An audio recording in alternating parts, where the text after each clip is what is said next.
Hello friends, बात करें serial दीवानी की तो दोस्तों पार्थ मीरा का साथ देता है। उसके दिल में मीरा के लिए प्यार है। देविका बासु पार्थ और मीरा को जुदा नहीं कर पाएगी। वहीं पर मीरा बहुत ही गुस्से में दिखाई देती है। मीरा साहिल से पूछती है कि ये बच्चा तुम्हारा है। मेरी बहन बिट्टू कभी भी झूठ नहीं बोलती। मेरी बहन बिट्टू पर मुझे सबसे ज्यादा विश्वास है। साहिल, तुमने मेरी बहन का गलत फायदा उठाया है। साहिल वही पार्थ गुस्से में साहिल को मारने जाता है। तभी साहिल सब कुछ बोल देता है कि हाँ, ये बच्चा मेरा है।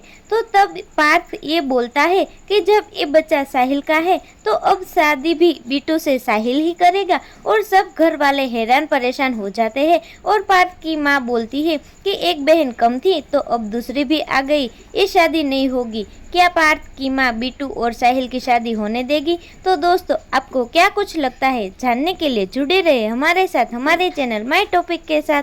अगर चैनल अच्छी लगे तो लाइक, शेयर एंड सब्सक्राइब कर दीजिएगा।